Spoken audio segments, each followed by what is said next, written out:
안녕하세요. 여러분의 출근길 파트너 라디오 동서남북 김서영입니다.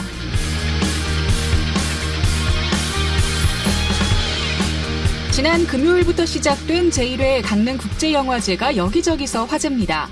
개막식엔 영화계 스타들이 총출동했는데요. 강릉 출신 배우 김서형과 김래원, 연우진을 비롯해 김동우 조직위원장, 안성기 자문위원장이 참여했고요. 또 개막작에 출연한 국민배우 남은희와 아역배우 김수환 등이 관객들에게 큰 박수를 받았습니다. 또 고보결, 권율, 김인권, 문소리, 오지호, 예지원, 이세은 등의 배우와 가수 바다, 이기찬 등 유명인들이 찾아 강릉국제영화제의 개막을 축하했습니다. 강릉국제영화제 개막식 오프닝은 강릉 출신 배우 김서형이 맡았는데요. 한편의 모노드라마 같은 마지막 입새 시내 콘서트가 개막 공연작으로 무대에 올랐고요. 이후 개막작 감쪽 같은 그녀가 소개됐죠. 이런 화려한 개막식을 놓쳐서 아쉬워하는 분들도 많으실 텐데요. 제1회 강릉국제영화제 이번 주 목요일이죠. 14일까지 강릉 아트센터와 CGV 강릉, 강릉 독립예술극장 신영, 고래책방, 경포해변 등 강릉시 일원에서 열립니다.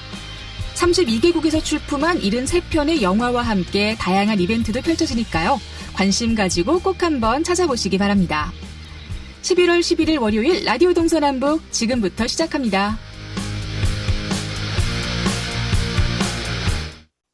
네, 라디오 동서남북 오늘도 아침 신문으로 시작합니다. 강원일보 이하늘 기자와 전화로 연결돼 있습니다. 안녕하십니까? 네, 안녕하세요. 네, 오늘은 오랜만에 반가운 소식부터 시작을 하는 것 같습니다. 강원도가 군사보호지역이 참 많은데요. 그렇기 때문에 적용되는 규제도 많습니다. 그런데 국방부가 최근 대규모로 군사 규제를 해제하거나 완화한다고요? 네, 맞습니다. 국방부가 강원도의 요청에 따라서 축구장 11,200여 개에 달하는 면적의 군사규제 해제나 완화를 심의 중인 것으로 확인됐습니다. 특히 이번에는 도심이나 안보 관광지와 인접한 알짜 위주로 선정될 것으로 알려지면서 국방부가 이것을 전향적으로 승인할 경우에는 지역 개발의 기폭제가 될 전망입니다. 강원도에 따르면 도는 최근 국방부의 철원과 화천 양구인제 고성 5개 군에 27개 92.68제곱킬로미터에 달하는 군사규제 지역에 대해서 해제와 완화를 요청을 했고요. 현재 국방부가 검토 중입니다. 이 같은 규모는 철원군 전체 면적의 16%이고 여의도의 31개, 그리고 축구장 11,234개에 달합니다. 강원도의 규제 완화 요구하는 야전부대의 검토를 마쳐서 현재 합동참모본부가 심의 중이고 12월 중에 국방부가 최종 결정을 내리게 됩니다. 네, 자 축구장 만여 개라고 하니까 정말 어마어마한 규모인 것 같습니다. 그동안 여러 가지 규제 때문에 우리 지역 주민들은 사유재산권 행사나 또 개발 발전에 좀 악영향을 받아왔었는데요. 접경 지역의 숨통도 조금은 트일 것 같아요. 네, 맞습니다. 강원도가 이번에 요구한 내용을 보면요. 화천 평화의댐 일원과 또 철원 지역의 민간인 통제선 부분 북상을 통한 규제 완화가 58.2제곱킬로미터로 절반 이상을 차지하고 있는데요. 지역별로 보면은 철원이 47.9제곱킬로미터로 가장 많고 지난해 196제곱킬로미터의 군사규제 지역이 대거 풀린 화천의 경우에는 올해 12.8제곱킬로미터의 완화를 요청했습니다. 그리고 지난해 단 한 평도 군사규제가 풀리지 않은 인제의 경우에는 19.7제곱킬로미터, 양구는 9.1제곱킬로미터의 규제를 풀어달라고 국방부 요청을 했습니다. 또 화천 칠성 전망대나 양구의 을지 전망대, 인제 가전리 습지, 그리고 고성 통일 전망대의 출입 간소화도 요구한 상태입니다. 강원도는 지난해의 경우 규제 완화 지역의 72%가 개발이 불가능한 보전 산지였는데요. 올해는 주민들이 재산권을 행사할 수 있는 도심이나 관광지로의 개발 계획이 있는 곳이기 때문에 국방부의 수용 규모에 따라서 실효를 거둘 수 있을 것으로 기대하고 있습니다. 이와 관련해서 김성호 행정부지사는 오는 15일 국방부 차관을 만나서 국방개혁 피해 대책과 함께 규제 완화를 건의하게 됩니다. 네, 자 이제 12월 중에 어떤 결정이 내려질지 한번 기다려보도록 하겠습니다. 자, 다음 소식은 정치권 얘기네요. 내년 4월 15일에 치러질 제21대 국회의원 선거. 국회에서 아직 선거제 개혁안을 확정짓지 못하고 있는데요. 선거를 준비하는 정치 신인 입장에서는 좀 마음이 바쁠 것 같아요. 오프라인이나 또 온라인으로 홍보전에 나서고 있죠? 네, 현역보다는 얼굴이 덜 알려져 있기 때문에 굉장히 마음이 급할 것 같은데요. 선거제 개혁안이 확정되지 않아서 혼란이 가중되자 내년 4.15 총선을 준비 중인 지역 정치 신인들은 얼굴부터 알리고 보자라는 심정으로 활동 반경을 넓히고 있습니다. 의원 정수와 선거구가 확정이 되지는 않았는데 가만히 손을 놓고 있기는 신인들에게 주어진 시간이 많지 않기 때문입니다. 홍천처럼 화천 양구인재 선거구에 출마를 준비 중인 더불어민주당 소속의 전성 변호사는 매일같이 SNS에 자신이 활동한 하루 일과를 게재하고 있는데요.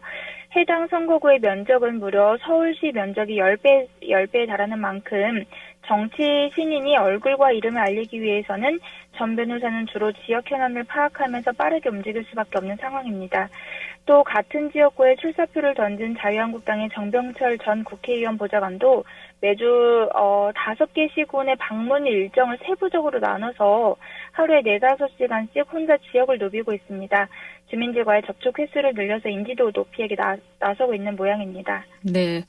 그리고 또 속초 고성 양양 지역구도 이제 인구 하한선 미달로 인해서 선거구 획정 대상으로 포함될 가능성이 높은 상황인데요. 이쪽에 출마를 할 분들도 굉장히 바쁘시겠어요? 네, 맞습니다. 선거구가 바뀔 가능성도 있음에도 불구하고서는 지금 현행 선거구에 집중할 수밖에 없는데요.